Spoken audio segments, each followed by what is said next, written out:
Hey everyone, I got a new setup here. It's a new year. I thought it's time to upgrade. I've been wanting to cover this deck for a while, and I kind of talked about it in my OCG Series 2 video. I wanted to really take a deep dive into it because this is a wild deck, and I want to talk about more OCG stuff. But first I want to show this off here. It's actually something a friend got me for the holidays. It's a little Yugioh. It's an Yugioh figure. He makes noises. He has a button on the back here. It is kind of weird that his hand's like this because he's kind of like, it looks like he's saying hi, or maybe he wants to pet a dog or something, but you can't move his hand at all. I kind of wish it was 90 degrees this way, but he can obliterate here only with one hand. He has a little, kind of looks like a Dragon Ball or a fruit, but he has this little button on the back and you can press it. And that went underneath there. That's gonna be a pain to get out, but I just wanted to show that off. I think that was kind of fun. So this is the Yu-Gi-Oh! Asia Championship 2000 first place deck by Tummy Look. It is a wild deck. Now, a lot of the decks around the time in the OCG, in that 2000s period, didn't quite look like this deck. Everything wasn't this cannon burn deck that, that's the deck, it's cannon burn. You saw a myriad of different decks. However, this is the one that actually won first place.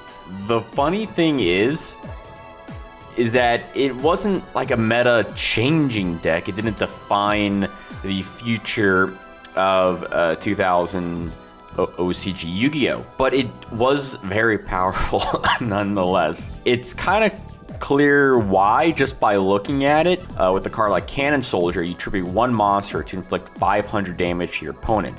Now the trick is to keep doing this. You want to keep looping this until your opponent eventually loses. With just the way the limited list was, Konami was still sort of figuring it out.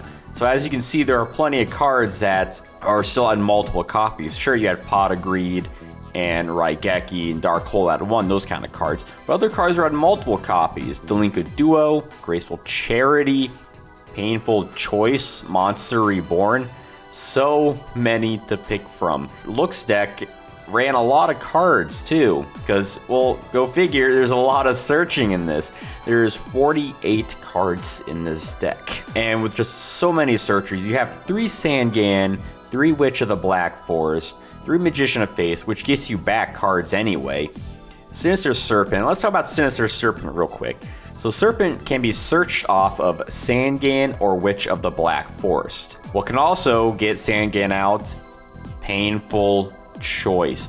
Now, Painful Choice has been a banned card for a very long time, and I don't think it's ever going to come back to the TCG meta unless it got errataed, similar to like a SANGAN or Witch, where you can't use the card that you added, or some heavier restriction for Painful Choice's case. With Painful Choice, you select 5 cards in your deck, and your opponent selects one to add that to your hand, and the rest go to the graveyard. No matter what, if you pick 3 Sinister Serpents, you're going to end up with all 3 in your hand.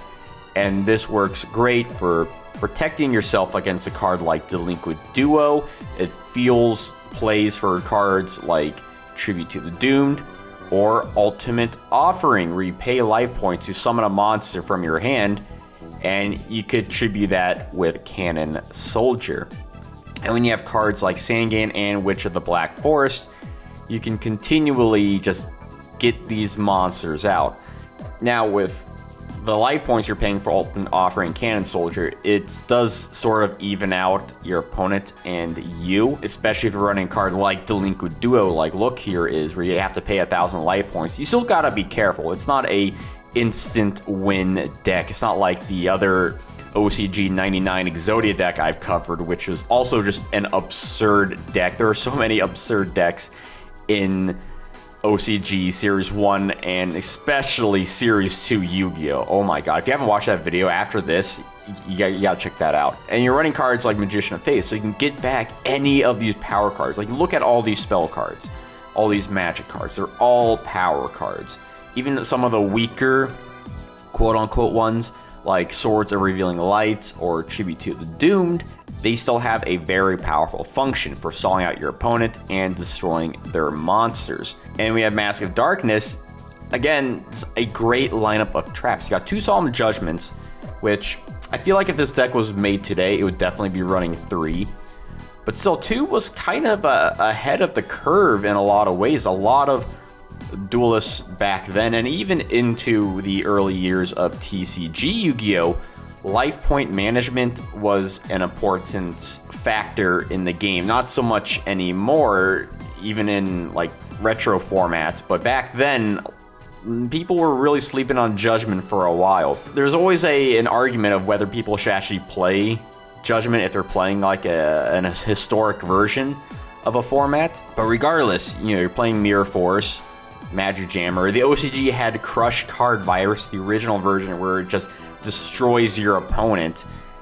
And your opponent doesn't, if they have Crush Card, it's not really affecting you, because a lot of other players are playing some sort of variation of like a good stuff beatdown deck. Crush Card, there's not a single monster in this deck that has 1500 or more attack points. This is just a pure burn strategy going on here. And with a card like Cyberjar, you can sort of force your opponent to get their monsters out, which again, it works with Crush Card. Cyberjar does, as well as Cannon Soldier and SANGAN and almost all of their monsters, including Wall of Illusion, which is a decent defense monster. They're also running Muka Muka, which, you know, just from the 3 Serpents alone, that's already inherently 900 extra attack. That's a 1500 attack monster right there, let alone any other monsters or cards that you have in your hand that you search off with your searchers, or that you add back from your graveyard with your recursors.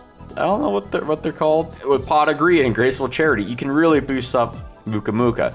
Unfortunately, this doesn't have infinite cards, because that'd be absolutely absurd, I think. Maybe not. Let me know. Some of you look kind of surprised a lot of players with this. I think players just didn't really care for burn too much. There was more emphasis on like the deck out, alternate win method, or Exodia, than this sort of win method of this, you know, non-beatdown kind of vibe going on. Oh, you also got Giant Soldier of Stone there. It's another defensive wall. But you kind of just like get your opponent into this position where they're just constantly being wrecked.